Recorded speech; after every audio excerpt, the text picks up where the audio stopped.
Oke. Bentar aku share screen dulu ya.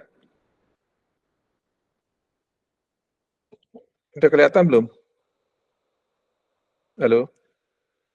Belum, Pak. Belum belum belum share ya?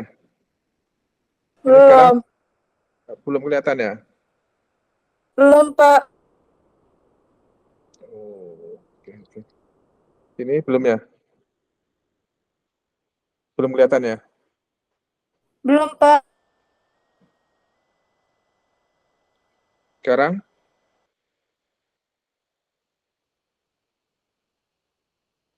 Sekarang kelihatan nggak? Halo? Ya, Pak. Kelihatan slide-nya? Belum muncul, Pak. Belum muncul ya? Oke oke oke oke. Nah, belum muncul ya? Tunggu. Saya share presenting. Kita presenting streaming method full screen.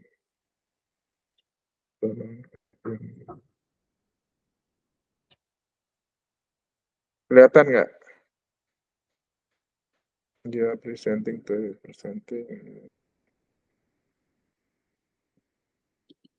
Udah kelihatan belum ya? Halo? PowerPoint-nya kelihatan nggak? Pak. Belum ada materinya, Pak. Belum ada materi ya? Kenapa ya? Belum, Pak. Oke, sebentar.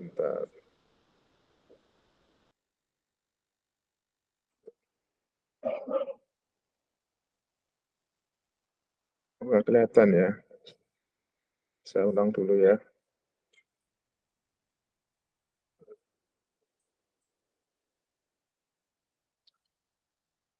Saya ulang.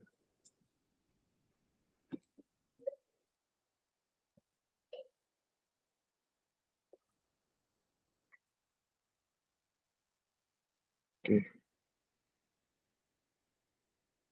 Sekarang belum ya?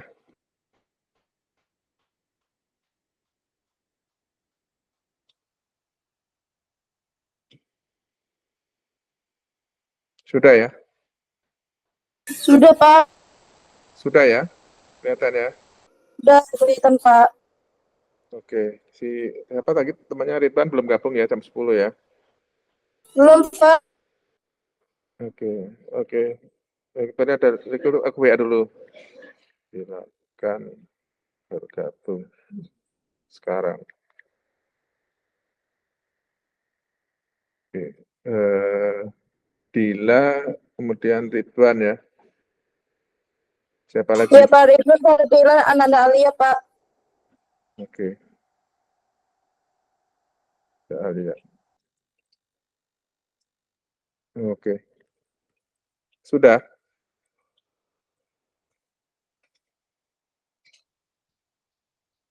Sudah bisa ya?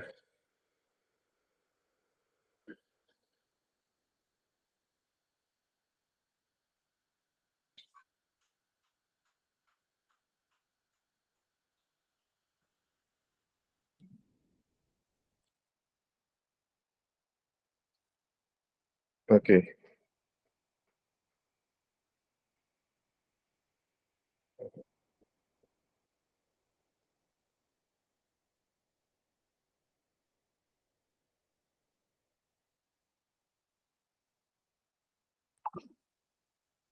Menunggu yang lain ya.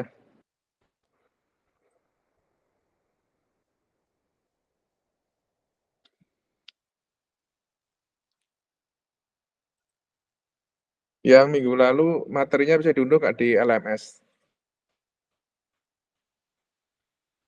Belum, Pak. Semoga, Pak.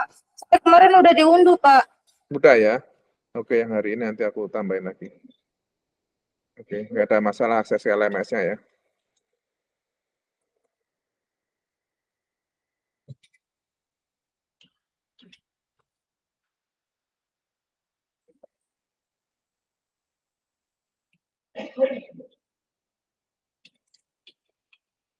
Oke, bisa kita mulai belum?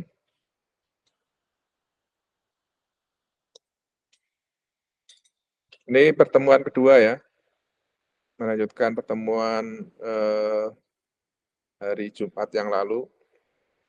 Cuman kalau bisa kita geser ya, karena ini lagi bulan puasa, nanti kalau kita kuliah jam 17.30 kan pasti kepotong sholat maghrib buka puasa ya. Apalagi juga terawih kemarin saya juga ngajar kelas MM itu akhirnya cuma bisa dapat setengah jam pertama, kemudian break maghrib, belum puasa waktu itu ya, break maghrib, kemudian dilanjutkan lagi sampai jam 7, setengah 7 sampai jam 7, dapat 1 jam lah, dapatnya 1 jam, setengah jam pertama, ditambung setengah jam kedua setelah maghrib, dan berakhir di waktu isya. Oke, jadi ini materi ini saya sudah buatkan ini ya, bukunya. Saya sudah sharing juga di LMS. Di LMS itu diktatnya lebih panjang ya, narasinya lebih banyak dibandingkan dengan yang versi PowerPoint ini. Jadi kalau ingin dapat lebih banyak informasinya atau pengetahuannya bisa dibaca di bukunya. Kalau mau lebih lengkap lagi ya di buku literaturnya, cuman memang pakai bahasa Inggris. Ya. Buku literatur itu sangat bagus menurut saya kalau apalagi kalau Anda punya waktu untuk membaca ya, mungkin. Ya, tapi kan sekarang kan ada teknologi ya untuk menerjemahkan ya. Kalau Anda kesulitan terjemahkan itu bisa menjadi bekal ilmu yang bermanfaat ya. Apalagi kalau bisa menerapkannya. Nah, kita udah perkenalan hari Jumat ya, Jumat yang lalu kita bicara mengenai standar akuntansi keuangan. Di dalam buku saya juga sebutkan bahwa mengenai standar akuntansi keuangan itu bukan wajib ya untuk mata kuliah ini, cuma sebagai pengantar saja karena memang kita namanya juga analisis laporan keuangan ya, kita akan melakukan analisis terhadap laporan keuangan dan laporan keuangan tersebut ya kita samakan persepsi laporan keuangan perusahaan ya. Laporan keuangan perusahaan kan disusun dengan menggunakan standar. Jadi supaya bisa diperbandingkan laporan keuangan satu dengan yang lainnya, istilahnya komparabilitas ya itu maka harus disusun dengan menggunakan standar yang sama. Nah, standar yang sama itu disusun oleh Ikatan Akuntan Indonesia ya, Dewan Standar Akuntansi Keuangan, Ikatan Akuntan Indonesia, DSAKIAI, sudah menerbitkan standar akuntansi keuangan ya. Standar akuntansi keuangan itu ada beberapa ya, ada yang untuk standar laporan keuangan perusahaan masuk bursa, ada standar keuangan perusahaan yang bukan masuk bursa, dan ada standar laporan keuangan yang untuk perusahaan yang menganut prinsip syariah, dan keempat adalah standar akuntansi keuangan untuk pemerintahan. Yang standar akuntansi keuangan pemerintahan kita nggak pakai karena kita nggak menggunakan itu. Jadi kita hanya pakai yang standar akuntansi keuangan IFRS untuk perusahaan-perusahaan yang publik dan standar akuntansi keuangan entitas tanpa akuntabilitas publik atau ETAP yang nantinya akan diganti menjadi standar akuntansi keuangan entitas privat. Nah, kalau Anda ikut seminar ya di Swadaya ya hari Jumat lalu itu bisa menambah wawasan ya mengenai standar akuntansi keuangan yang berlaku di Indonesia. Teman-teman kita yang di jurusan akuntansi akan mendalami lebih jauh ke sana ya. Tapi pengetahuan ini nggak ada salahnya bagi kita di program studi manajemen keuangan, karena nanti toh pada akhirnya kalau Anda menjadi praktisi ya, di perusahaan, jadi direktur keuangan, Anda kan mau nggak mau akan menghadapi itu. Ya. Memang hanya dipakai untuk laporan publikasi, laporan keluar dari perusahaan kepada publik. Ya. Nah itu mengikuti standar itu. Sedangkan untuk laporan keuangan internal perusahaan, maka Anda bisa mengkreasikan, menyusun pola laporan yang berbeda dengan yang berlaku umum, karena memang itu kepentingan internal. Tapi dalam mata kuliah ini kita belajar bagaimana kita menjadi pihak eksternal, ya, pihak di luar perusahaan, kemudian kita membaca laporan keuangan perusahaan dan kita akan melakukan analisis atau analisa, sebetulnya perusahaan ini baik atau kurang baik, atau jelek, atau seperti apa, mungkin ya untuk kepentingan pengambilan keputusan. Kita sudah sampaikan di perkenalan yang lalu tujuan-tujuannya ya. Kemudian kita sudah masuk ke dalam materinya. Pertama pengertian analisa laporan keuangan kita sudah singgung, kemudian tujuannya juga sudah singgung juga, kemudian prosedur untuk melakukan analisa laporan keuangan. Ya, di sini ada pembagian ya berdasarkan kita lihat ya di slide kita 3.1 itu mengenai fundamental perusahaan. Kita melihat fundamental perusahaan ya dibagi lagi menjadi antara apakah perusahaan itu sektor industrinya apa, kemudian yang kedua itu posisi perusahaan dalam industrinya ya. Apakah dia perusahaan yang market leader atau dia sebagai follower atau yang lain. Kemudian yang ke 3.2 gitu kita melihat faktor-faktor apa saja yang berpengaruh terhadap perusahaan. Jadi perusahaan itu kinerjanya baik atau buruk ya, bukan hanya dipengaruhi kondisi internal, tapi kadang-kadang juga dipengaruhi oleh faktor eksternal ya. Seperti misalnya ketika terjadi pandemi ya, yang lalu mungkin perusahaan-perusahaan tertentu mengalami kemunduran, tetapi perusahaan yang lain juga tetap sebaliknya mengalami kemajuan yang luar biasa karena memang kondisi eksternal perusahaannya berubah. Nah, di sini kita membagi dua faktor-faktor yang berpengaruh, yaitu faktor eksternal, yaitu kondisi perekonomian ya. Kita fokus ke kondisi perekonomian. Ya, jadi kita nggak ngomong pandemi, tapi ngomong dampak dari pandemi terhadap perekonomian. Nah, dampak itu yang berpengaruh terhadap perusahaan. Ya. Nanti ke depan mungkin masalahnya lain lagi kan. Ada dampak pemilu misalnya, ada pemilihan presiden, pemilihan anggota DPR dan sebagainya. Itu kan urusannya urusan politik, tapi jelasnya di sana ada dampak terhadap perekonomian. Mungkin kegiatan perekonomian apakah akan tumbuh atau semakin berhenti, kita nggak tahu ya. Itu adalah kondisi eksternal. Tapi itu faktor yang mempengaruhi kinerja perusahaan. Nah, nantinya akan tercermin dalam laporan keuangannya. Yang kedua adalah kondisi perusahaan, kondisi internalnya sendiri. Perusahaan secara internal mungkin dipimpin oleh direksi yang bagus, oleh CEO yang bagus, kemudian kinerjanya membaik, atau mungkin perusahaan tersebut misalnya melakukan inovasi teknologi atau yang lain sehingga kondisinya menjadi lebih bagus. Ya. Itu adalah faktor internal yang mempengaruhi kinerja perusahaan. Kemudian baru yang poin 33 kita masuk ke dalam laporan keuangan, kita mereview laporan keuangan. Yang pertama adalah analisa horizontal, kemudian yang kedua adalah analisa vertikal. Analisa horizontal itu kita lakukan dengan melakukan pembandingan kinerja perusahaan antar waktu, kemudian kalau analisis vertikal itu kita membandingkan kinerja keuangan tersebut antar pos-pos dalam laporan keuangan yang sama. Kemudian berikutnya yang 3.4 kita melakukan analisa rasio-rasio keuangan. Rasio adalah perbandingan ya keuangan. Ada 1, 2, 3, 4 ya, ada rasio profitabilitas, ada rasio likuiditas, ada rasio solvabilitas, dan rasio aktivitas. Kemudian yang kelima terakhir kita membuat kesimpulan ya, berdasarkan analisa kita akan simpulkan. Ini di buku lebih lengkap. Saya cuma mencantumkan ada 9 butir di sini, tapi Anda bisa nambahkan sendiri nanti ya. Jadi manfaat-manfaat analisis laporan keuangan. Kenapa bermanfaat ya? Seberapa besar manfaatnya itu nanti adalah hal yang menarik buat kita untuk diketahui.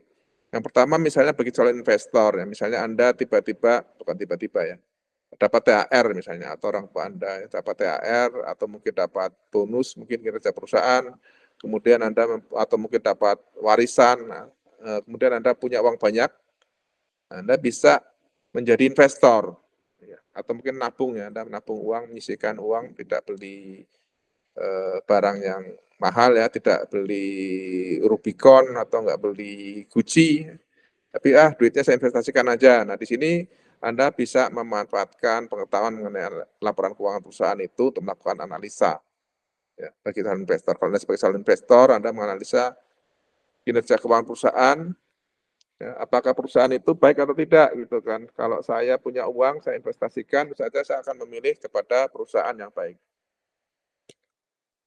Yang kedua, halo Marani, masih dengar ya? Yang kedua, bagi pemegang Benar, saham. Pak. Oke, si Rita belum gabung ya? Sama Dila belum ya? Oke, lanjut ya.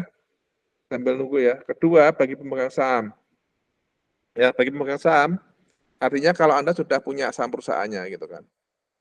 Anda sudah punya saham, misalnya saham apa sih yang misalnya Bukalapak, Anda punya saham Bukalapak, udah Anda beli pada saat IPO tahun lalu, sekarang Anda menilai, oh udah setahun nih saya pegang saham Bukalapak nih, sahamnya bagus atau tidak. Nah ini berarti Anda sebagai pemegang saham.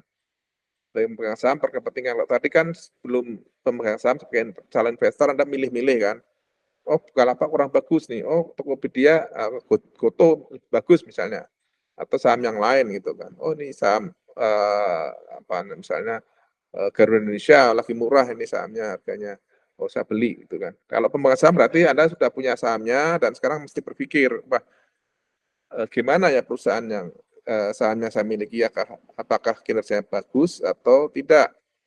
Nah kalau kurang bagus, mungkin apakah Anda akan memutuskan untuk menjual saham tersebut, atau sebaliknya, oh saya beli lagi deh saham ini, karena ternyata meskipun mungkin kurang bagus, tapi proyeksinya bagus. Nah kenapa kita menganggap satu persatu lebih bagus atau tidak bagus, misalnya nanti dari analisa laporan keuangan salah satu caranya. Kemudian yang ketiga bagi analis. Nah analis ini adalah orang yang pekerjaannya melakukan analisa. Ya, jadi ini profesi, ya, bukan pemegang saham, bukan pemilik perusahaan, tapi dia adalah profesional. Nah, profesional di pasar modal, ya Anda mungkin bekerja di perusahaan sekuritas, atau mungkin di perusahaan investasi, manajer investasi, ya Anda praktekkan ilmu, nah, mungkin ilmu yang Anda dapatkan selama kuliah dipraktekkan untuk melakukan analisis. Nah, analisis tersebut nanti hasilnya dijual, ya. Jadi Anda dibayar untuk melakukan analisis, ya, sebagai analis, sebagai profesional. Nah, di sini tentu saja tujuannya adalah, atau manfaatnya adalah Anda bisa mendapatkan informasi dari laporan keuangan. Tapi di sini ada kata dibalik nih. Kok dibalik gitu kan, bukannya dibolak-balik, tapi maksudnya dibalik adalah informasi itu kan, angka-angka itu kan apa yang tampak ya, apa yang bisa kita baca, tapi mungkin ada penafsiran atau apa ya, pemahaman ya, atau menggali informasi lebih jauh di balik angka-angka gitu kan. Oh ternyata angkanya kok segini, tapi kok di masa lalu enggak sesuai, atau oh kenapa kok yang ini dengan ini rasionya kok nggak bagus gitu. Jadi Anda melakukan analisis mendalami, ya. Kemudian mungkin Anda mendapatkan informasi lain ya di dalam laporan keuangan. Oh ternyata dari laporan arus kas, dari laporan perubahan modal, dari laporan posisi keuangan dan laporan laba rugi, ternyata perusahaan ini kayaknya ada masalah nih gitu kan. Anda menduga sudah bisa kayak dokter ya, Anda sudah bisa melakukan diagnosa nih, kayaknya meskipun kelihatannya sekarang perusahaannya sehat, tapi kayaknya mungkin dia bakal memiliki masalah nih. Ya, ini sudah masuk ke dalam ranah keahlian. Kemudian yang keempat adalah bagi pengawas. Ya, kalau Anda bekerja di OJK, ya, pekerjaan Anda adalah melakukan pengawasan terhadap perusahaan yang di pasar modal misalnya. Anda ngawasi, oh ini laporan keuangan perusahaan ini kok tidak benar, ya, atau mungkin Anda menduga ada ketidakpatuhan terhadap aturan yang berlaku. Ya. Jadi Anda bisa melakukan tindakan, ya, memanggil penanggung jawabnya atau memanggil auditornya untuk meminta pertanggungjawaban. Ini kok laporan keuangannya tidak sesuai, ya, atau mungkin ada yang salah, gitu kan. Karena kalau laporan tersebut salah atau tidak sesuai, tentu saja nanti yang 3 orang ini di atas ini salah semua ngambil keputusannya, merugikan jadinya kan. Oke, kemudian yang berikutnya yang kelima bagi sejarawan dokumenter. Oh ada yang orang sejarawan ya, atau dokumenter, bisa juga ya. Jadi mungkin ada juga orang yang punya minat untuk melihat perkembangan perusahaan atau sejarah perusahaan-perusahaan di Indonesia ya, ada juga, atau penulis. Anda juga bisa jadi wartawan ya, wartawan atau pewarta juga bisa melakukan analisis. Oh, atau mungkin membuat berita ya. Oh, perusahaan apa misalnya kan, Cita Karya sedang membangun ibu kota Nusantara gitu kan. Ya, dia kelihatannya dapat proyek yang besar gitu kan. Dan tercermin dalam laporan keuangannya misalnya, atau yang lain ya. Kemudian bagi ekonom atau bagi ilmuwan ya, ilmuwan ahli ekonomi ya, termasuk mungkin akademisi atau dosen, mungkin dia bekerja untuk melakukan analisis keilmuan. Ya. Dia melakukan prediksi potensi yang mungkin dialami perusahaan di masa yang datang, misalnya dengan menggunakan teori-teori ya, atau melakukan riset atau penelitian. Kemudian yang berikutnya ke-7 buat pencari kerja. Ya mungkin kalau mencari kerja, ada nggak sih orang nyari kerja melihat kondisi keuangan perusahaannya ya? Mungkin ada tapi jarang juga barangkali ya. Orang biasanya melihat apa? Lihat gaji kali ya. Oh gaji yang ditawarkan besar, tapi mungkin juga bisa saja ada orang yang, oh saya nggak mau bekerja di perusahaan ini reputasinya jelek gitu kan. Meskipun digaji besar saya nggak mau misalnya. Jadi bagi pencari kerja mungkin lensa laporan keuangan ini bermanfaat untuk melihat prospek perusahaan. Oh kayaknya nih perusahaan ini cocok nih buat saya bekerja nih, kayaknya bakalan apa, bangga gitu ya bekerja di perusahaan yang kinerjanya bagus atau perusahaan yang apa, idaman ya. Kemudian yang ke-8 bagi orang pajak nih. Nah, orang pajak ini lagi rame-rame pajak sekarang nih ya. Jadi, perpajakan ya, untuk kepentingan perpajakan kan sekarang ini kan perusahaan ngitung pajak sendiri ya. Nah, ini Anda mungkin baca yang terakhir ini laporan apa, berita mengenai perpajakan ya, yang statement-nya Menteri Keuangan mengenai perusahaan-perusahaan, ada perusahaan besar yang dicurigai dalam pengertian itu ya, mungkin laporan pembayar pajaknya nggak sesuai dengan kinerja keuangannya gitu kan. Jadi bisa aja laporan keuangan itu dipakai sebagai dasar untuk menghitung atau mengukur ya kewajiban perpajakan perusahaannya itu berapa sih yang wajar gitu kan. Oh, kayaknya perusahaan ini kurang bayar pajaknya gitu, atau mungkin ada masalah yang lain.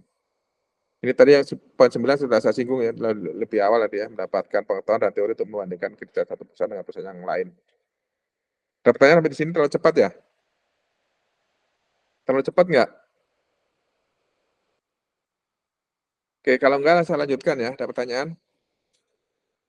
Nggak ada ya? Oke, saya lanjutkan, kemudian kita masuk ke prosedur. Prosedur melakukan analisa laporan keuangan. Ya, pertama kita melihat fundamental perusahaannya. Pemahaman latar belakang data keuangan perusahaan yang dianalisa mencakup pemahaman tentang bidang usaha perusahaan. Ya. Oh ini perusahaan tekstil sedang menghadapi masalah. Kenapa? Karena banyak impor tekstil bekas ya, tekstil atau tekstil ya, produk tekstil mestinya ya, garment atau busana ya dari barang bekas ya. Jadi orang Indonesia ternyata penggemar barang bekas ya. Oke, mantan bukan mantan apa ya, mantannya orang lain, mantannya orang asing. Ya, kita nggak tahu orang bule atau orang apa gitu kan. Jadi kita membeli barang bekas. Misalnya contoh di perusahaan tekstil, nah, itu akibatnya kepada perusahaan tekstil lokal mengalami kemunduran ya. Saya kemarin baca berita mengenai Sri Rezeki Tekstil ya, Sri Teks ya di Solo, Sri Rezeki Isman ya atau Sril SRIL itu perusahaan itu mengalami kerugian dan utangnya banyak, dia kebingungan bayar utang. Nah, mungkin produknya kurang laku, tersaingi oleh barang bekas. Kemudian kebijakan akuntansi yang dianut dan diterapkan oleh perusahaan ya. Ini mata kuliah pertama nih sudah pertemuan pertama yang kita bahas ya. Accounting policy-nya seperti apa gitu kan. Nah, accounting policy ini juga sedikit banyak mungkin bisa berpengaruh terhadap penampilan atau kinerja perusahaan. Kemudian kita juga memahami latar belakang data keuangan perusahaan yang akan dianalisis. Oh, perusahaan ini adalah perusahaan keluarga misalnya. Ada yang gabung ya? Halo? Halo? Lanjut ya. Memahami latar belakang data keuangan perusahaan yang akan dianalisis merupakan langkah yang perlu dilakukan sebelum menganalisis laporan keuangan perusahaan. Oh, tadi saya sudah singgung. Oh, ini BUMN, Badan Usaha Milik Negara. Perusahaan ini diawasi oleh Kementerian BUMN misalnya. Kemudian dia juga mendapatkan kemudahan dari pemerintah ya untuk proyek-proyek pemerintah. Mungkin ya, saya nggak tahu. Ya, mungkin juga, oh ternyata ini adalah perusahaan penanaman modal asing ya. Oh, ini perusahaan ini holdingnya di luar negeri, perusahaan besar misalnya gitu kan. Jadi ini memahami latar belakang data perusahaan, data keuangan perusahaan yang akan dianalisis merupakan langkah yang perlu dilakukan sebelum menganalisis laporan keuangannya. Jadi pada saat nanti kita baca laporan keuangannya secara lebih detail, kita sudah tahu, oh ini perusahaan ini seperti apa. Kemudian sektor industrinya. Ya, sektor industri adalah namanya sektor ya, sektor itu bagian dari industri. Maksudnya adalah, misalnya ini kelompok perusahaan manufaktur, manufakturnya ada manufaktur besi dan baja, ya kan mungkin beda dengan perusahaan manufaktur produsen makanan misalnya kan. Jadi karakteristiknya beda ya, pabrik besi baja sama pabrik makanan kan beda, misalnya ya. Kondisi-kondisi yang perlu dipahami mencakup informasi mengenai kecenderungan industri di mana perusahaan beroperasi. Jadi misalnya, dia adalah perusahaan hiburan atau entertainment ya, perusahaan pembuat film atau mungkin perusahaan makanan tadi contohnya ya. Perusahaan makanan itu, pada saat sekarang ini menjelang lebaran ya, bulan puasa mungkin omsetnya meningkat ya, tapi kan laporan itu baru nanti hasilnya baru kelihatan setelah lebaran ya. Tapi kalau pembaca laporan keuangan mungkin melihat prospeknya ya. Kemudian perubahan teknologi, ya ada beberapa perusahaan yang menerapkan teknologi tinggi, ya, mungkin ya, perusahaan kesehatan misalnya, atau mungkin perusahaan otomotif ya. Sekarang ada teknologi mobil listrik misalnya kan, atau motor listrik ya. Itu kan juga berkaitan dengan perubahan teknologi yang mungkin akan mendorong pertumbuhan perusahaan misalnya, karena apalagi ada kebijakan pemerintah mengenai subsidi misalnya kendaraan listrik.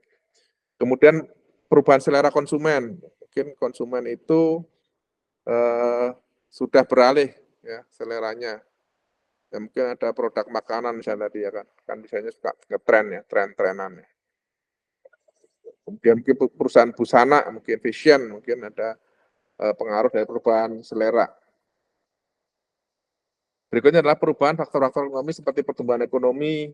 Pertumbuhan ekonomi yang tahun lalu dikhawatirkan Indonesia akan mengalami resesi, ternyata 3 bulan pertama tidak ada tanda-tanda resesi misalnya, atau sebaliknya. Kemudian perubahan pendapatan per kapita Indonesia mengalami peningkatan. Ya, kemudian tingkat bunga, tingkat inflasi dan pajak. Ya. Tingkat bunga itu apakah bunga naik ya? Sekarang kecenderungannya bunga naik ya. Di mana-mana di berbagai negara di dunia ini terjadi kenaikan tingkat bunga ya karena adanya inflasi yang tinggi. Ya, tingkat bunga dan tingkat inflasi. Kemudian pajak, ya, ada kebijakan perpajakan, misalnya perubahan pajak ya. Sekarang mungkin tadi saya sudah singgung mengenai pemerintah melonggarkan biaya pajak untuk kendaraan listrik misalnya. Itu akan pengaruh terhadap sektor industri tertentu, kendaraan listrik. Tapi mungkin tidak berpengaruh kepada sektor industri yang lain. Berikutnya adalah 9 sektor usaha perusahaan yang tercatat di Bursa Efek Indonesia. Nah, saat ini ada 9 sektor. Ya, ini menjelaskan tadi ya, yang sebelumnya sektor industri ada 9. Kalau kita ngambil di bursa, perusahaan bursa. Ya. Meskipun tidak tertutup kemungkinan juga kita mengambil data dari perusahaan-perusahaan non-bursa. Ya. Yang pertama adalah sektor pertanian atau agriculture ya. Sektor pertanian ini beberapa perusahaan itu berada di sektor pertanian. Ini misalnya produsen beras ya. Kemudian pertambangan itu banyak ya, ada batu bara atau mungkin tambang yang lain, tambang besi, tambang nikel dan lain-lain ya. Kemudian yang ketiga adalah industri dasar dan kimia. Ya, pabrik pupuk mungkin atau mungkin pabrik bahan-bahan kimia yang lain, ada juga ini ya, pabrik gas misalnya. Kemudian yang keempat adalah aneka industri, ya, perusahaan-perusahaan yang mungkin mempunyai keberagaman jenis produk. Kemudian yang kelima adalah barang konsumsi atau consumer goods, ya, barang-barang konsumsi itu ya macam-macam ya. Ada makanan mungkin, ada juga minuman atau busana tadi ya, pakaian. Kemudian berikutnya adalah bangunan properti, real estate, dan building construction. Ya, bangunan properti, ya, perusahaan properti, dan persewaan gedung, kantor, real estate, ya, pengembang proyek perumahan, dan konstruksi bangunan. Mungkin ada beberapa perusahaan yang masuk dalam kelompok jasa konstruksi. Ya. Jasa konstruksi nanti beda ya dengan perusahaan properti ya. Dia hanya membangun aja nih, tidak memiliki bangunannya. Kemudian yang ketujuh adalah infrastruktur, utilitas, dan transportasi. Perusahaan infrastruktur itu perusahaan yang bangun infrastruktur, jembatan, jalan, dan lain sebagainya, bendungan mungkin. Kemudian utilitas ya, perusahaan penyedia jasa seperti listrik, telepon, gas, mungkin jaringan gas rumah tangga, dan perusahaan transportasi ya, transportasi udara, laut, perusahaan transportasi darat mungkin. Dan berikutnya ke-8 adalah perusahaan keuangan atau finansial. Ya, bisa bank, bisa asuransi, bisa perusahaan sekuritas, atau yang lain. Asuransi juga ada yang asuransi kerugian atau asuransi jiwa. Yang ke-9 adalah perdagangan, jasa, dan investasi. Ya, perdagangan ya, perusahaan yang melakukan usaha dagang, jual beli ya, jual beli barang. Jasa tadi sebutnya mungkin ada juga jasa tadi ya, jasa konstruksi atau investasi ya, perusahaan investasi. Perusahaan investasi itu maksudnya adalah perusahaan yang dia menghimpun dana, kemudian melakukan investasi. Oke, kita lanjutkan ke posisi perusahaan dalam industri ya. Perusahaan itu kalau industrinya adalah persaingan bebas, maka dia ada di dalam posisi pasar persaingan bebas. Ini nanti Anda bisa kaitkan dengan materi mata kuliah ekonomi mikro ya, mengenai kondisi masing-masing industri ya. Atau mungkin bisa juga subsektornya tertentu ya.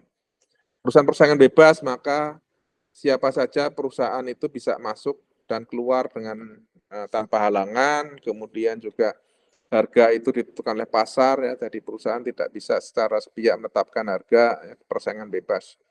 Perusahaan yang akan menjual produk harus mengikuti harga yang berlaku di pasar. Ya.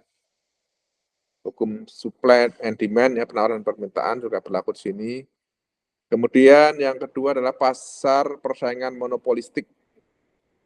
Monopolistik itu karena sebetulnya untuk kombinasi persaingan bebas dengan monopoli ya. Perusahaan itu bisa melakukan monopoli, ya, tapi terbatas. Ya. Monopoli itu bukan dalam hal dia hanya satu-satunya penjual di pasar, tetapi dia menghadapi banyak pesaing. Tetapi kenapa disebut monopoli? Karena dia produknya unik atau mungkin dia mempunyai merek ya. Jadi perusahaan itu bersaing dengan perusahaan yang lain, tapi orang memilih, tahu kalau merek ini lebih bagus daripada merek yang lain ya. Jadi seolah-olah perusahaan yang punya merek bagus itu seperti monopoli gitu kan. Padahal enggak, padahal pasarnya persaingan bebas ya. Jadi sama-sama menghasilkan produk sabun cuci misalnya, sabun cuci merek A menjadi market leader. Seolah-olah dia monopoli, yang lain tuh produsen yang lain, merek-merek yang lain selalu ngikutin yang merek A tadi. Ya, supaya bisa tetap bersaing. Mungkin gambarnya dibikin mirip-mirip, warnanya ya kemasannya hampir mirip, atau mungkin harganya juga dia nggak bisa nentuin harga sendiri, tapi ngikutin yang market leadernya. Kemudian ada pasar oligopoli. Oligopoli itu artinya ya penjualnya hanya beberapa, ya mungkin ada 10 atau cuma 5, ya nggak banyak. Sementara pembelinya banyak sekali ya. Ini banyak sekali, beberapa industri itu sifatnya oligopoli ya. Nah, sekarang ini kan sudah mulai, misalnya di industri otomotif kan mulai banyak merek-merek baru bermunculan ya. Kalau dulu enggak, mereknya tinggal ABCDE aja gitu kan, yang penguasai pasar itu kan, yang lain-lain enggak punya dominasi di pasar. Atau duopoli itu hanya 2 produsen aja ya. 2 produsen bersaing ya. Kemudian atau mungkin juga ini ya, oligopoli itu juga termasuk ini ya, operator telepon seluler ya. Itu juga hanya beberapa kan, kita hanya pilih ABCD atau E ya, tapi enggak banyak lagi pilihan lain selain itu. Kemudian juga ojek online, tapi sekarang katanya sudah mulai tambah juga ya. Kemudian pasar monopoli itu ya penjualnya cuma satu, ya orang nggak punya pilihan lain, nggak bisa membeli barang dari produsen lain selain dari dia. Seperti misalnya listrik misalnya, ya nggak ada, PLN nggak punya pesaing ya. Kalau nggak mau beli listrik dari PLN ya silakan bikin pembangkit sendiri. Kemudian yang berikutnya adalah pasar monopsoni. Monopsoni itu adalah pasar di mana ada gabung ya. Kalau tadi monopoli adalah penjualnya satu, pembelinya banyak, ini penjualnya satu, pembelinya satu, penjualnya banyak, ya monopsoni ya, kebalikan dari monopoli. Pembelian satu, penjualnya banyak. Apa ada nggak nih? Misalnya ini, mungkin nggak sepenuhnya sempurna, tapi misalnya ada beberapa, misalnya gini nih, perusahaan yang saya tahu ya, seperti misalnya perusahaan otomotif tertentu, itu karena dia menguasai pasar, sementara pemasoknya itu yang orang-orang yang jualan ke perusahaan tersebut itu banyak, saling bersaing satu sama lain ya. Misalnya produsen apa namanya, produsen sekrup atau baut itu banyak yang bisa bikin, tapi yang beli perusahaannya cuma satu atau dua misalnya. Ya. Karena misalnya merek tertentu katakanlah ya, Toyota misalnya di Karawang sana. Ya, mungkin supplier itu saling bersaing satu sama lain, pasarnya monopsoni. Nah, faktor-faktor yang berpengaruh itu tadi sudah saya singgung di awal, kondisi perekonomian, ya, masa pertumbuhan atau booming, atau masa resesi dan masa depresi. Resesi itu kondisi di mana kondisi perekonomian itu tumbuhnya negatif ya. Resesi itu mungkin sekarang dialami oleh beberapa negara ya. Masa depresi itu lebih berat lagi ya. Ya setahu saya seperti sekarang ini misalnya negara seperti Sri Lanka atau Lebanon itu mengalami resesi atau depresi berkepanjangan. Atau mungkin negara-negara di Afrika ya. Beberapa negara itu mengalami kemunduran ekonomi. Ekonominya bukan maju tapi malah mundur. Oke, ini sekedar catatan dalam kondisi yang resesi akibat pandemi, misalnya masih terdapat perusahaan mengalami pertumbuhan. Ini masa lalu Indonesia tahun 2020-2021 ya. Misalnya sektor telekomunikasi dan sektor kesehatan itu malah tumbuh. Banyak orang-orang kaya baru di sana. Lanjut ke kita masuk sekarang ke kondisi internal perusahaan, faktor-faktor yang berpengaruh ya. Kondisi perusahaan ya. Laporan keuangan adalah cerminan dari kondisi perusahaan dalam periode tertentu, periode yang dilaporkan misalnya. Kemudian pertanyaan adalah bagaimana kita bisa menilai apakah kondisi satu perusahaan itu baik atau buruk. Ya. Kita dapat membandingkan dengan kondisi perusahaan di masa lalu. Ya. Oh, masa lalunya baik, sekarang lebih baik, ya, perusahaannya maju. Ya. Dengan membandingkan laporan keuangan satu periode dengan laporan periode sebelumnya. Jadi membandingkan data historis, data tahun 2019, dibandingkan dengan data tahun 2020, dibandingkan dengan data tahun 2021 dan tahun 2022. Oh, kita melihat tren perusahaan itu membaik. Tapi mungkin ada catatan, nah, ternyata pertumbuhannya sempat melambat di tahun 2021 misalnya karena pandemi misalnya. Contoh aja nih ya. Jadi faktor-faktor eksternal dan internal. Internal perusahaan itu misalnya apa? Karena tadi misalnya, oh ternyata lockdown ya, pabriknya tidak bisa produksi karena karyawannya nggak boleh masuk kerja. Ya, itu tadi contoh ya. Kemudian kita dapat membandingkan kondisi perusahaan pada satu periode dengan perusahaan sejenis dalam periode yang sama. Ya, jadi, oh sama-sama kondisinya, tapi ada perusahaan lain yang ternyata kok nggak buruk amat ya, masalahnya. Oh kenapa? Oh ternyata karena perusahaan tersebut lebih siap dalam menghadapi masa pandemi misalnya. Yang lain perusahaannya tutup tapi dia tetap bisa produksi. Kenapa? Karena misalnya oh dia sudah mempersiapkan, jadi produksi itu dilakukan dari rumah misalnya gitu kan. Ya kita nggak tahu ya, mungkin masing-masing perusahaan bisa beda-beda merespon atau menanggapi perubahan kondisi. Kita juga dapat membandingkan kondisi perusahaan dalam satu periode dengan kelompok perusahaan sejenis atau sektor usaha yang sama. Tadi saya sudah singgung di depan, kita bandingkan dengan industri. Ada ya sama seperti orang kuliah juga ada yang dapat nilai bagus, mungkin ada juga yang nilainya rata-rata. Oke, kita lanjutkan kepada review laporan keuangan. Ya, yang pertama adalah analisa horizontal. Analisa horizontal adalah analisa persentase fluktuasi, ya naik, tetap atau turun pada data di dalam pos-pos akun laporan keuangan komparatif. Dari analisis horizontal dapat diketahui jumlah setiap pos laporan tahun terakhir bila dikomparasikan dengan pos pada laporan keuangan sebelumnya. Kemudian yang kedua adalah analisa vertikal. Analisa vertikal adalah analisa yang dilaksanakan dengan cara membandingkan hubungan tiap unsur laporan keuangan dengan total akun dalam laporan keuangan tunggal. Ya, kalau ini tadi membandingkan dua laporan keuangan yang berbeda, di sini hanya laporan keuangan yang sama gitu. Artinya, oh tahun 2022 aja kita membandingkan antara total aset dibandingkan dengan aktif aset tetapnya saja misalnya gitu. Oke, kemudian cara rasio keuangan, rasio profitabilitas.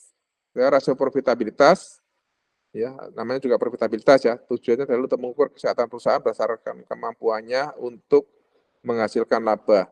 Ya, kalau labanya makin besar, perusahaannya makin bagus mestinya ya. Yang pertama gross profit margin. Ya. Formulanya rumusnya adalah laba kotor dibagi dengan total pendapatan dikalikan dengan 100%. Terus gross profit margin. Kita menghitung hanya grossnya aja, laba kotornya aja. Nah, nanti bisa dikembangkan, berikutnya adalah net profit margin. Nah, laba itu setelah dikurangi pajak dibandingkan dengan total penjualan. Nah, dikalikan 100%. Nah, perbandingan antara gross profit margin dan net profit margin ini adalah sebesarnya pajak yang dikenakan terhadap perusahaan. Ya. Tadi misalnya perusahaan yang dia melakukan rekayasa keuangan, mungkin pajaknya bisa lebih rendah misalnya kan. Itu nanti kelihatan gross profit margin dengan net profit marginnya bedanya nggak jauh gitu kan. Bisa ya perusahaan lain pajaknya 20%, dia cuma pajaknya 15% atau 10%. Maka perusahaan yang pajaknya hanya 10%, net profit margin-nya lebih besar dibandingkan dengan perusahaan yang pajaknya mungkin 20%. Nah, contohnya itu aja. Kemudian return on asset ratio, ya, tingkat imbalan terhadap rasio aset. Ini rumusnya atau formulasinya adalah pendapatan bersih, gross income ya, bukan gross profit tapi gross income ya, dibandingkan dengan total aset. Nah, ini itu menunjukkan misalnya kalau perusahaan itu mampu menghasilkan pendapatan bersih yang sangat besar, padahal asetnya kecil misalnya, dia berarti dia produktif sekali kan, aset yang jumlahnya terbatas, tapi dia bisa pergunakan secara optimal, menghasilkan pendapatan yang lebih besar. Ya, rasionya tadi sama seperti yang sebelumnya, dikalikan 100% ya. Pendapatan bersih dibagi total aset dikalikan 100%. Kemudian yang keempat adalah return on equity ratio, rasio imbalan terhadap ekuitas atau modal sendiri. Nah, ini yang kepentingannya dari pemegang saham. Laba bersih setelah pajak dibagi dengan total aset dikalikan 100%. Artinya kalau laba bersihnya semakin besar, total asetnya itu lebih kecil, maka rasionya akan makin tinggi. Jadi perusahaan itu bisa mengoptimalkan penggunaan aset untuk menghasilkan laba bersih yang sangat besar. Oke, lanjut ya. Ada pertanyaan? Saya lanjutkan ya. Rasio likuiditas. Rasio likuiditas ada lima macam di sini. Pertama adalah quick ratio atau rasio cepat. Ya. Rumusnya atau formulasinya adalah kas ditambah surat berharga ditambah piutang neto. Piutang neto mestinya piutang bersih ya. Piutang itu kan tagihan ya. Tagihan itu maksudnya setelah dikurangi dengan piutang yang tidak bisa ditagih. Ya, dibagi dengan kewajiban lancar dikalikan 100%. Ya, jadi ini mencerminkan dalam waktu singkat perusahaan seberapa besar bisa mendapatkan uang tunai untuk memenuhi kewajiban lancarnya. Ini kepentingannya adalah ini biasanya buat ini nih, kalau Anda menjadi supplier atau perusahaan itu menjadi pemasok, kira-kira perusahaan itu bisa bayar nggak kewajibannya kepada saya? Atau mungkin juga buat orang yang mau ngasih kredit, ya, buat bank yang mau ngasih kredit pinjaman uang ke perusahaan, akan melihat nih quick ratio-nya seperti apa. Ya. Kemudian yang kedua adalah rasio kas. Rasio kas membandingkan antara kas dan setara kas. Setara kas maksudnya adalah rekening bank mungkin ya, yang sewaktu-waktu bisa ditarik ya. Dibagi dengan utang lancar. Ya, kalau utang lancar, makin banyak utangnya, sementara kasnya makin kecil, rasionya makin kecil. Nah, berarti kemungkinan bayar utang tepat waktu mungkin menjadi lebih rendah pula. Jadi rasio kas sama dengan kas dan setara kas dibagi utang lancar dikalikan 100%. Kemudian berikutnya adalah current ratio, rasio lancar. Ya, formulanya atau rumusnya adalah aktiva lancar, ya, semua aktiva lancar dalam perusahaan ya, atau current ratio dibagi dengan utang lancar atau current liabilities dikalikan 100%. Kemudian ada working capital to total asset ratio atau rasio modal kerja dibandingkan dengan total aset. Ya, modal kerja itu rumusnya adalah current asset, aset lancar dikurangi dengan current liabilities atau kewajiban lancar. Ya, selisihnya seperti apa? Kalau aset lancarnya lebih besar daripada kewajiban lancarnya, maka nilainya positif di sini ya. Dan sebaliknya, kalau current liabilities-nya itu lebih besar daripada current asset, maka angkanya negatif di sini nih. dibagi total aset dikalikan 100%. Dan kelima adalah cash turnover ratio, rasio perputaran uang tunai. Ya, formulasinya atau rumusnya adalah penjualan bersih dibagi dengan modal kerja bersih dikalikan 100%. Oke, lanjut. Ya. Ada pertanyaan sampai di sini? Sebentar, ini ada notifikasi, saya baca dulu. Oh, sorry, ada yang mau masuk belum bisa. Sorry, sebentar. Tunggu. Oke. Kok stop sini? Oke.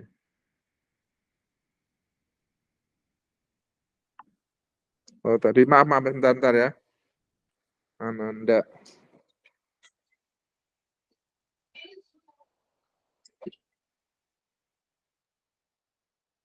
Tunggu sebentar ya, biar masuk dulu ya. Oh, ini ada. Oke. Selamat pagi. Kok belum tampil? Halo. Tadi Ananda minta di admit. Oke, bentar. Nah, udah masuk. Maaf ya, Ananda Alia ya. Sorry, tadi saya nggak baca WA-nya. Udah bisa gabung ya? Halo? Udah, Pak. Oke, saya lanjutkan ya. Mohon maaf, saya udah jauh banget nih jalannya. Tapi nanti bisa dilihat lagi di LMS ya. Saya lanjutkan ya. Rasio solvabilitas adalah ada 3 macam di sini adalah pertama debt to equity ratio atau rasio utang terhadap ekuitas. Ya.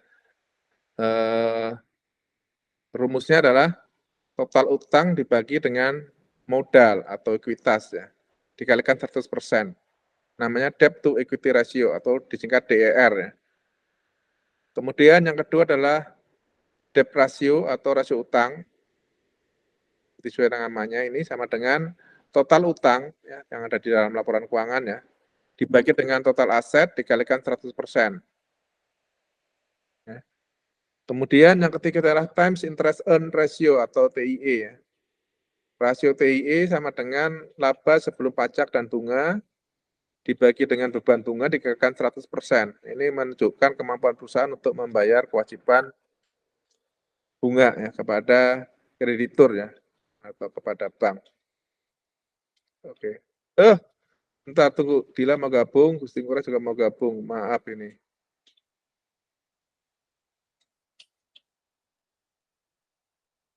Oke. Sorry, sinyalnya agak lambat ya. Kasih kedengaran kan ya?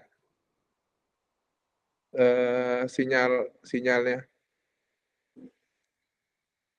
Oke, selamat pagi teman-teman sekalian, Dila dan Gusti Ngurah ya. Maaf ini saya geser ke pagi supaya nggak kepotong karena kalau kuliah sore atau malam itu apalagi pas kena jam maghrib itu kepotongnya banyak banget. Ya, berapa hari yang lalu itu saya ngajar di kelas MM itu kepotong juga. Akhirnya waktu efektifnya hanya 1 jam ya, setengah jam dari jam setengah 6 sampai jam 6, kemudian dipotong jam 6 sampai jam setengah 7, kemudian berikutnya setengah 7 sampai jam 7. Udah dipotong sholat isya dan waktu ada yang mau menjalankan taraweh sehingga akhirnya efektif hanya 1 jam. Nah ini maka saya coba kelasnya geser ke pagi supaya kita punya banyak waktu untuk memenuhi jadwal perkuliahan ya. Tapi meskipun demikian, kalau ada teman-teman yang nggak bisa ikut juga nggak masalah karena ini kan saya rekam ya. Nah nanti rekamannya kalau memungkinkan nanti saya unggah di LMS ya, sehingga tetap kita anggap sebagai semua bisa ikut hadir 100% kan. Ya. Jadi buat kalau rekaman itu nanti teman-teman kan bisa muter ulang ya. Kalau misalnya sekarang saya dapat kebagian setengah jam atau 10 menit aja tapi nggak apa-apa. Nanti yang dari awalnya seperti apa bisa dilihat diputar ulang dari rekamannya kan. Rekaman pertamanya. gitu misalnya gitu ya. Oke ya, bisa disepakati ya. Saya lanjutkan ya. Oke, jadi intinya saya nggak ingin mempersulit perkuliahan, tapi bagaimana kita kuliah tetap bisa jalan, memanfaatkan teknologi dan juga buat teman-teman yang harus ibadah, termasuk saya sendiri juga bisa punya waktu leluasa juga untuk menjalankan ibadah. Lanjut ya, kemudian kita masuk ke radioaktivitas. Ya, radioaktivitas adalah ada 4 ini ya. Ya, teman-teman sebenarnya juga bisa lihat di Google ya, googling ini banyak sekali nih. Ya, jadi ini sudah bukan rahasia umum ya. Jadi belajarnya bisa dari mana saja, bisa juga dari chat GPT, nanti bisa juga ditanyakan. Ya. Yang pertama adalah rasio perputaran persediaan atau inventory turnover ratio. Ini rumusnya sama dengan harga pokok penjualan HPP dibagi dengan persediaan. Ya. Nah, HPP-nya nanti bisa dilihat dari laporan laba rugi. Kemudian persediaan itu bisa dilihat dari laporan posisi keuangan atau neraca. Jadi ini rasio yang membandingkan antara angka dalam satu laporan keuangan dengan angka dalam laporan keuangan yang lain. Nah, maksudnya adalah dari antara laporan posisi keuangan atau neraca dibandingkan dengan laporan laba rugi atau laporan laba rugi komprehensif ya kalau perusahaan go public ya. Jadi angkanya juga bisa didapatkan dari laporan keuangan. Kemudian yang kedua adalah rasio perputaran piutang. Ya, atau di sini bahasa Inggrisnya receivable turnover ratio. Ya, formulanya atau rumusnya adalah penjualan kredit. Ya, angka penjualan kredit itu dilihat dari mana nih? Nanti bisa dilihat dari kan kalau perusahaan jual kredit kan dia menimbulkan tagihan ya, menimbulkan piutang ya. Piutang nanti ada di pos laporan posisi keuangan ya. Tagihan atau piutang, kemudian nanti seberapa besar mungkin di situ angkanya gabungan, nanti bisa dilihat di catatan atas laporan keuangan atau CALK. Nanti di bagian bawah laporan keuangan bisa dilihat di CALK-nya. Di situ biasanya dirinci, dipisah mana yang penjualan kredit, mana yang tidak gitu. Jadi kita bisa lakukan perbandingan. Kemudian dibandingkan dengan piutang. Piutang itu adalah tagihan. Jadi kalau misalnya penjualan kreditnya sejumlah X, maka piutangnya sejumlah Y ya. Misalnya penjualan kreditnya 1 miliar, tapi piutangnya cuma 500 juta. Ya mungkin artinya ada juga mungkin yang belum tertagih. Oke, kemudian yang ketiga adalah rasio perputaran aset tetap atau fixed asset turnover ratio. Ya, rumusnya atau formulanya sama dengan penjualan atau sales dibandingkan dengan aset tetap. Ya, ini tidak dipisahkan tadi dan non kredit ya, semua penjualan dibagi dengan aset tetap.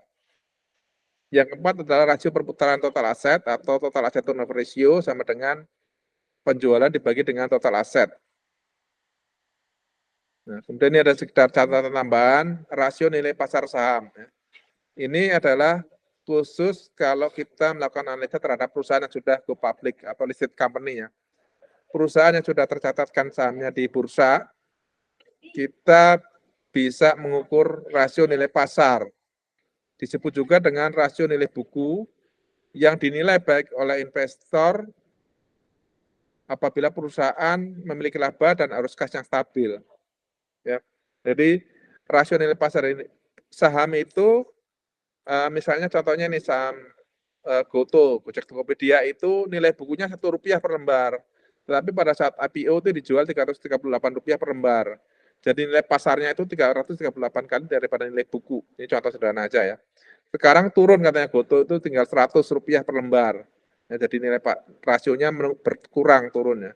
100 dibandingkan 1. Ya mungkin perusahaan lain beda-beda juga ya. Kalau Bukalapak mungkin 37 banding 1 misalnya. Ya. Jadi rumusnya adalah harga saham, bukan harga pasar per lembar saham dibagi dengan nilai buku per lembar saham. Jadi biasanya ini ada nih laporannya, datanya ada di laporan keuangan publikasi ya. Bukan biasanya tapi selalu pasti ada dibandingkan nilai buku per lembar sahamnya. Nilai buku bisa dilihat dari laporan keuangan ya. Harga pasar itu tidak ada di laporan keuangan. Ya, harga pasar ini adanya di data dari bursa. Ini perusahaan go public ya. Jadi kalau perusahaan privat tidak ada informasi ini. Kemudian berikutnya adalah nilai buku per saham. Ya. Ini semua datanya ada di laporan keuangan nih. Jadi jumlah modal biasa, modal common equity atau common shares ya, di dalam laporan posisi keuangan dibagi dengan jumlah saham yang beredar. Ya, kalau perusahaan publik ini biasanya dicantumkan angkanya. Sahamnya berapa, 1 miliar atau berapa gitu. Nah, kalau perusahaan privat nggak ada. Oke, kita menjelang akhir sekarang. Nah, jadi kita tadi baru belajar teori-teorinya aja ya, kita belum melakukan hitungan, contoh-contoh hitungan ya. Kesimpulannya apa? Ya, kesesuaikan dengan tujuan awalnya untuk melakukan analisis laporan keuangan tersebut. Ya, tadi kalau misalnya investor itu dia melakukan analisis laporan keuangan, dia tujuannya adalah untuk mengambil keputusan untuk membeli atau menjual saham. Tapi kalau calon investor bukan menjual nih, ada kesalahan nih. Kalau calon investor dia baru memutuskan untuk membeli saja, tapi bisa juga menjual loh. Tapi di Indonesia nggak ada. Ini adanya di negara-negara mungkin seperti Amerika atau bursa tertentu itu ada yang namanya short sale. Ya, jadi orang jual saham karena meskipun belum punya saham tersebut. Ya, jadi prakteknya di Indonesia ada juga beberapa kali kejadian ya. Ini sejarahnya pernah ada kejadian nih orangnya sampai frustrasi bunuh diri. Mohon maaf, amit-amit jangan sampai kita seperti itu ya. Jadi dia itu berspekulasi nih. Misalnya, saham gudang garam itu akan turun harganya nih. Ya, berarti harga sekarang lebih tinggi daripada harga yang akan datang nih, ya kan? Karena diprediksi akan turun. Nah, orang spekulasi nih. Kalau orang cari untung biasanya kan beli murah, jual mahal kan. Nah, kemudian ini adalah dia jual mahal, beli murah. Ya, jadi jualnya sekarang, kemudian dia nanti beli di masa datang. Ya, kenapa bisa? Karena ada jeda waktu antara transaksi penjualan dengan transaksi delivery barangnya, settlement-nya ya. Nah ini pernah ada kejadian nih, orang melakukan spekulasi kalau nggak salah waktu itu saham Bank Piko atau nggak salah, atau Piko ya. Itu dia spekulasi, wah ini harganya pasti akan turun. Saya pasti dapat untung dengan cara apa? Menjual duluan, nanti membeli pada saat harganya murah, jual di harga mahal, beli di harga murah. Ternyata dia sudah berhasil menjual saham tersebut, tetapi pada saat dia membeli tidak ada orang yang mau jual. Jadi dia nggak punya barangnya kan.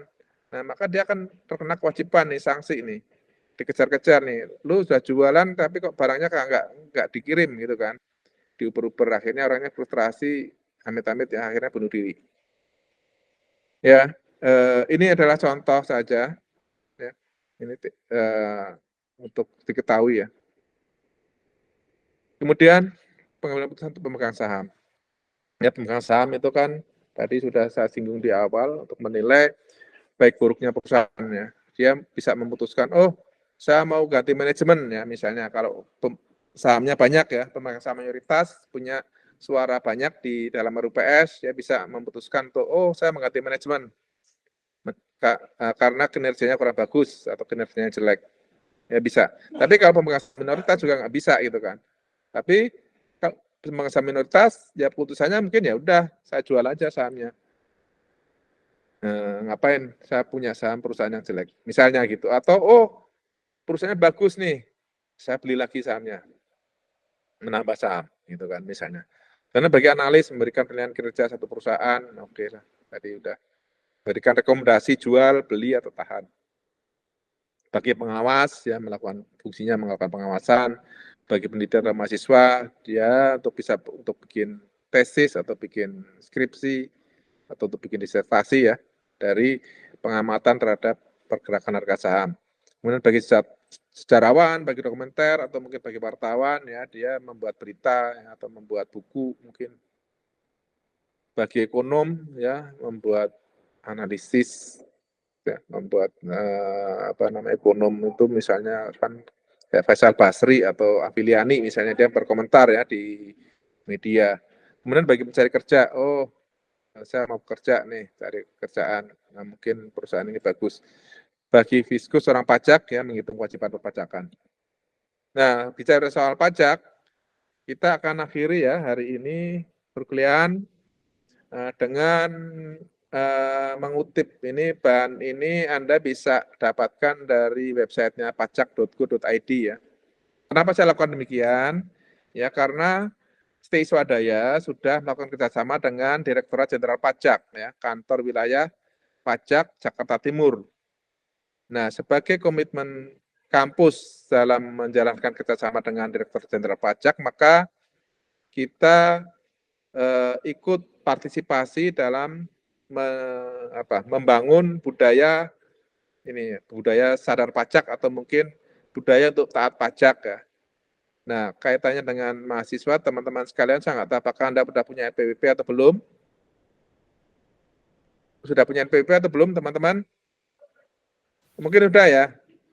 Belum. Oh, belum? Oke, nah pas. Kalau belum berarti ini adalah pas nih mata kuliahnya nih. Penyampaiannya nih. Terakhir nih, cara untuk mendapatkan NPWP. Ya. Jadi Anda harus mengisi formulir pendaftaran dengan mengunduh formulir pendaftaran untuk pendaftaran secara tertulis nih. Ini sebetulnya nanti kalau di websitenya ada hyperlinknya ya, bisa diklik nanti bisa formulirnya bisa muncul dan bisa diunduh ya. Dan lengkapi dokumen pendaftaran ya. Nah, tapi kan sekarang eranya modern ini ya. Ada 3 saluran yang bisa dipilih untuk mendapatkan NPWP ya. Yang pertama datang langsung ke kantor pelayanan pajak P2KP yang wilayah kerjanya meliputi tempat tinggal atau tempat kegiatan usaha. Nanti dekat rumah Anda biasanya ada kantor pelayanan pajak nih. Kalau kami dari Swadaya, dosen-dosen pernah diundang nih melihat kantor pelayanan pajaknya, kantor wilayahnya, bukan kantor pelayanan pajak ya, kantor wilayahnya itu di sana itu di Jakarta Timur itu di dekat Rawamangun ya, gedungnya bagus ya, kantornya juga bagus. Kalau saya sebagai wajib pajak NPWP itu kantor pelayanan pajaknya ada di Jakarta Selatan di Pasar Minggu, di Jalan CP Simatupang ya. Kalau dulu kita sering datang ke kantor pajak untuk memenuhi kewajiban, tapi sekarang sudah tidak perlu lagi. Kita sudah bisa melakukan secara online ya. Nah, yang kedua nih, ada juga dengan cara pos nih. Kirim pos, yaitu dengan mengirimkan formulir pendaftaran dengan melampirkan dokumen yang disyaratkan ke KPP atau KP2KP yang wilayah kerjanya meliputi tempat tinggal atau kegiatan usaha. Ya, pakai pos ya. Pakai pos datang ke kantor pos. Tapi ini jadul juga nih ya. Nah, yang ketiga nih yang udah lebih modern ya. Kekinian yang ketiga nih. Daftar online yaitu melalui laman kurang ini. Laman e-registration Direktorat Jenderal Pajak pada ini ya. Ini linknya ya https://erek.pajak.go.id dan mengunggah dokumen yang disyaratkan ya. Oke, dan sekarang kita sudah masuk era modern, sekarang NPWP sudah menjadi satu dengan NIK. Saya juga sudah menyamakan NPWP dengan NIK saya. Ya mudah-mudahan dapat membantu bagi teman-teman yang belum punya NPWP, sangat mudah, tapi penghasilannya mungkin belum ya. Nggak apa-apa. Ya nanti setelah lulus kuliah, semoga dapat mencapai cita-cita, apakah itu pekerjaan atau mungkin Anda menjadi wira swasta ya, entrepreneur, dapat penghasilan banyak, punya NPWP, bayar pajak dengan patuh. Oke, sudah habis untuk materi hari ini. Oke, saya akhiri. Sebelum saya akhiri, ada pertanyaan? Atau ada yang mau nyanyi? Atau baca puisi? Nggak ada ya, semua puasa kayaknya. Atau ada yang nggak puasa? Buat yang menjalankan pada puasa, selamat berpuasa. Ya, buat teman-teman yang lain, terima kasih sudah berkenan bergabung. Oh ya, buat Pak Mas Gusti Ngurah ini juga selamat ini ya, hari nyepi ya. Hari ini sudah enggak ya, kemarin merayakan nyepi ya. Oke, wabillahi taufik wal hidayah. Wassalamualaikum warahmatullahi wabarakatuh. Sampai bertemu lagi dalam perkuliahan yang akan datang. Bye. Waalaikumsalam warahmatullahi wabarakatuh. Terima kasih, Pak.